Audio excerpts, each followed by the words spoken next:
The following program does not offer personal medical advice. Please consult your doctor before using any treatment or product we cover.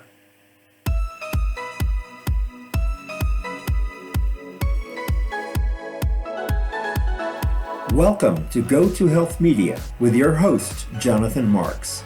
We provide a welcoming environment where experts educate you on important health topics, answer your questions, and provide information from which you can benefit in consultation with your doctor. You can visit and subscribe to the show at gotohealthmedia.com. And now, here is Jonathan Marks. Hey everyone, welcome back. This is Jonathan Marks with Go to Health. Today, we're talking about sleep and sleep apnea. Every night, more than 54 million Americans living with obstructive sleep apnea, which is also called OSA, they stop breathing, exposing themselves to serious long-term health risks, which we'll learn more about. When untreated, obstructive sleep apnea can lead to stroke, high blood pressure, and heart disease. Unfortunately, the majority of people with OSA remain undiagnosed. A new national survey conducted by Apnimed revealed that OSA has major personal, social, and mental health effects too. For example, 2/3 of respondents say they're unable to be fully present with loved ones, and nearly 50% say they don't share a bed with their partner. OSA affects personal lives and can also affect work. 92% of the participants say OSA symptoms impacted their work in the last week. The Sleep Health Inquires on Needs and Emotions SHINE survey is the largest psychosocial sleep survey ever conducted, capturing responses from 1,500 Americans living with OSA. With us today to talk about this is Miranda Farley, who is living with OSA. And she has been on a journey with that for quite a while and will share her journey. We're also going to be talking with Dr. Seema Khosla. She's the medical director of the North Dakota Center for Sleep. She is board certified in internal medicine, pulmonary critical care, and sleep medicine. She's active with the American Academy of Sleep Medicine and has served on numerous committees. She hosts the AASM Talking Sleep podcast, which has had over 340,000 downloads thus far. She was awarded the AASM Excellence in Education Award in 2022. Welcome to the show, Miranda and Dr. Khosla. How are you today? Good. Thanks for having us. Thank you. Good. So, Miranda, let's talk first about your experience with obstructive sleep apnea. What was your experience? How long have you had it? And what has worked? What didn't work? Tell us your story. I was diagnosed with obstructive sleep apnea at 21, but my journey is actually much longer than that. I first started experiencing symptoms when I was a kid. I had friends complain during sleepovers about my snoring and also say that it sounded like I stopped breathing during the night. But I was young and I felt fine, so I didn't think anything of it. I had never told my parents and I never told my doctor. It wasn't until I got older in high school and college that I started to experience some of the other symptoms. I had a hard time paying attention in class and remembering information that I was learning, despite putting in seemingly so much more effort than my peers. It wasn't until I accidentally fell asleep at the wheel of my car that I thought something was going on. Yeah. Before that, I had thought that my sleepiness was just the result of the typical college experience, the result of balancing a double major, having social engagements, and I was actually a sleep research assistant in a sleep lab at the time. So I was also doing overnight sleep studies as a part of research. Oh my gosh. Yes. And actually, as part of that assistantship, I developed materials for high school students to come and learn about sleep. And that's where I first actually read about the symptoms of sleep apnea. I immediately recognized them in myself, and actually through that process is how I ended up pursuing a diagnosis.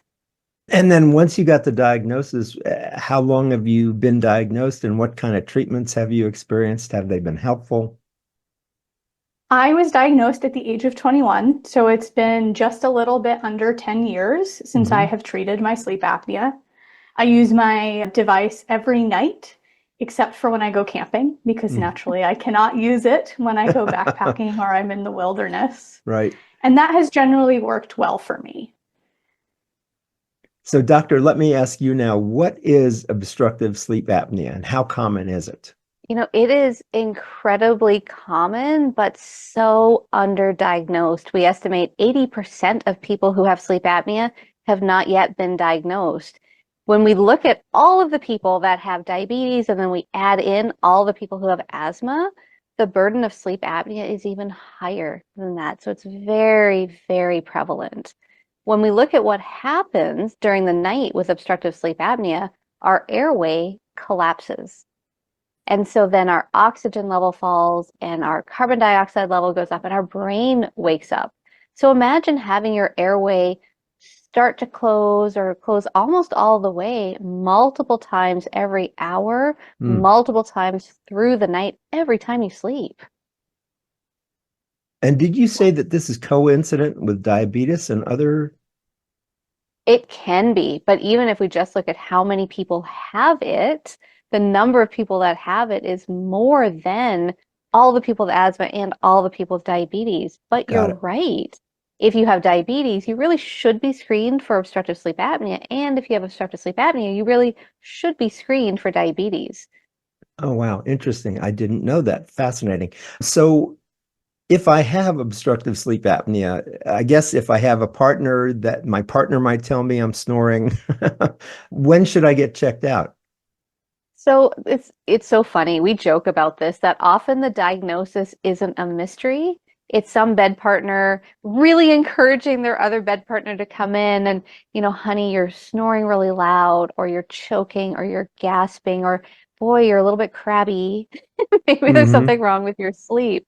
And Yes. so they come in for a lot of reasons. We see it depending on the different type of person. So there was a lot of younger women that would have migraines in the morning. And the neurologist would send them in for a sleep study, and they were found to have obstructive sleep apnea.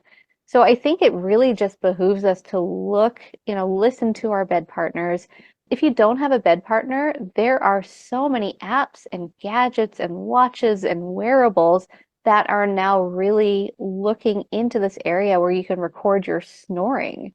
And you can use your gadget to see if maybe you are doing something in your sleep that maybe you should go see your doctor about. And what should clue me in, if I don't have a bed partner, what should clue me in that I should even be thinking about an app? A lot of the time, people will wake up with a really, really sore throat or a really dry mouth. Or like Miranda talked about, it was just really hard to clear the cobwebs in the morning. Maybe you're a little bit inattentive.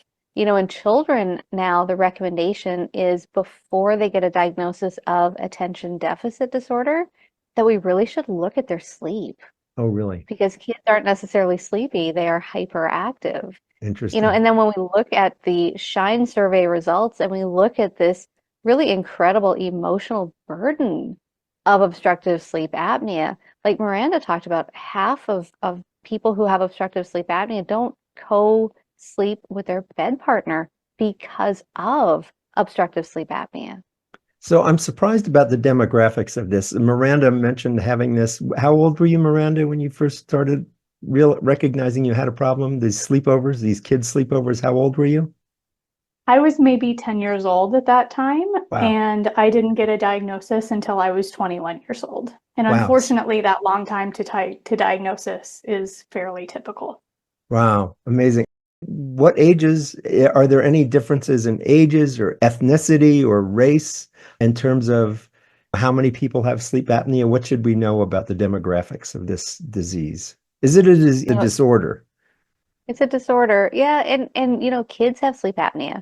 Even little babies that are in the NICU sometimes are on machines to help them breathe. Wow. Now, our threshold to treat a little one is much lower than for an adult. So for an adult, we really look for at least 5 breath holding spells an hour with some sort of symptom or other medical problem. So sleepiness or maybe some high blood pressure or something like that. But if you have 15 or more breath holding spells an hour, then those symptoms are less relevant. We look at this and we say, you know what, we really probably should treat this. And so we have different treatment options for adults and children, but there are more and more emerging treatments that are available for our patients. I think one of the things that has really made me think internally once I looked at the results of the SHINE survey is how incredibly high that emotional burden is. And it just broke my heart when I was reading about younger people felt misunderstood and had more anxiety. And that's such an important part of the equation, right? I think we have to be kind to our patients and kind to our colleagues at work. Like Miranda talked about how some people can't be present at work. I think it's really important for us to recognize the importance of sleep, but then also be willing to recognize that if there is a sleep disorder, that we really should go in and have it assessed. Good. So before we go on, I want to let people know where you can learn more about this is at the osasurvey.com. And OSA stands for Obstructive Sleep Apnea, but you can go to osasurvey.com. So Miranda, now that you've been diagnosed and treated, what's your life now? Is it improved? Is it the same? What kind of relief do you have now under treatment? My treatment absolutely changed my life. I credit it with giving me my self-motivation and vitality back. I found that after I started treatment, I was way more engaged in my classes. I even found them more interesting. And I actually went on to complete a doctorate, and now I have a PhD and I study sleep full time. Great. Wow. So I credit my treatment for helping me through that journey. Good boy. And you really turned that into a profession. That's wonderful. So what happens, and you can both answer this, what happens if I don't get treated or I don't get diagnosed? So what? So I wake up a few times a night and I'm tired and I'm grouchy. So what other health effects are there to obstructive sleep apnea?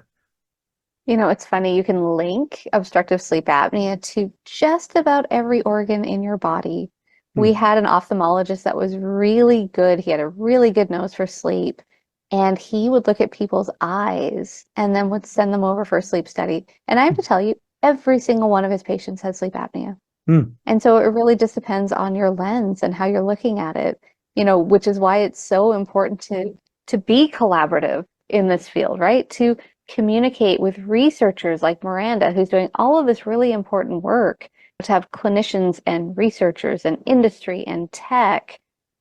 Like if we're talking about the survey, they are looking at this problem we've had in the sleep world for a really long time, but they're looking at it through a different lens, where we've always sort of focused on heart disease and high blood pressure and stroke. They looked at the emotional burden of it. And then when I was reading what the respondents had said, it really struck me when people were worried that they may not wake up in the morning because of their sleep apnea. Wow. That one really resonated with me. What about you, Miranda? Absolutely. I mean, it's a major concern. And you're right. This survey highlights all of these other unseen aspects of sleep apnea beyond just the typical clinical endpoints. Got it. So how can OSA or obstructive sleep apnea lead to stroke, high blood pressure, and heart disease? What's the connection? All I'm doing is losing a little sleep and stop breathing. So how does it lead to stroke, high blood pressure, and heart disease? Isn't it funny how casual we can be about stop breathing? Yeah. Yes. And so you're right. So then we look at it a little bit more. So when we stop breathing, our oxygen level falls, right? And we know that when you have low oxygen levels, you have all sorts of free radicals that are generated that sort of hang around the body. It creates all this inflammation. And we know that can be really hard on our vessels, and that can lead to plaque buildup and sort of put you at risk of stroke and heart attack and things like that.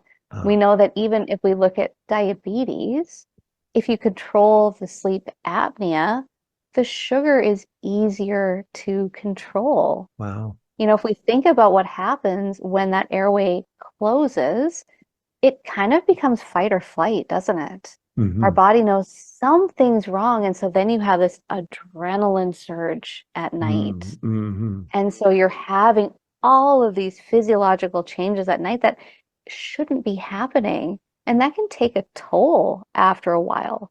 So that airway closing or almost all the way closing, and the oxygen level falling, and the brain waking up and kind of getting the lighter sleep and not as much of the deeper, sleep, or not as much REM sleep even.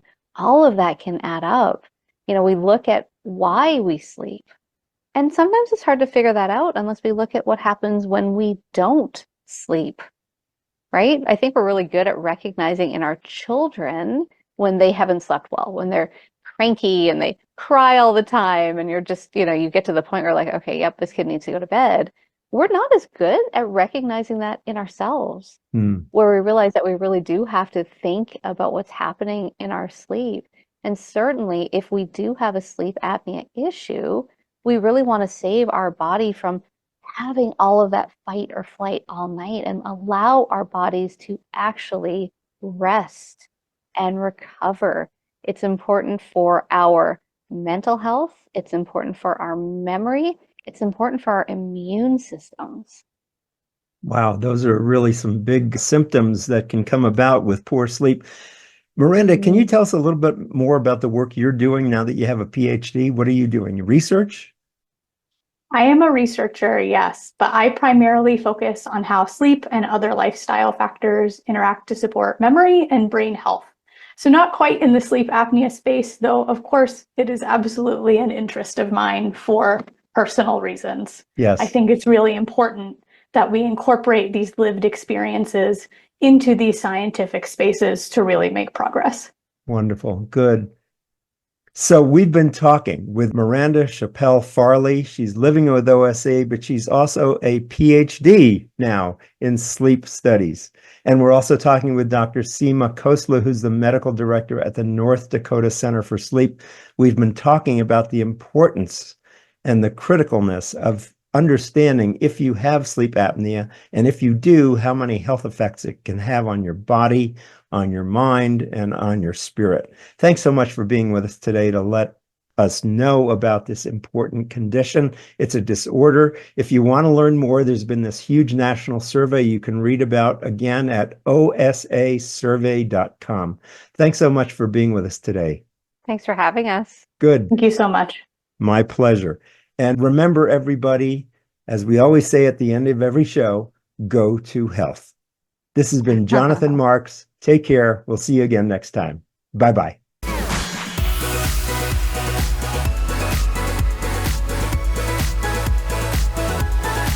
Thank you for tuning in this week to Go to Health Media. Be sure to join Jonathan Marks and another health expert next time. You can also catch the program on your favorite podcast platform. Until our next show, be sure to visit us on the web at gotohealthmedia.com and elevate your life.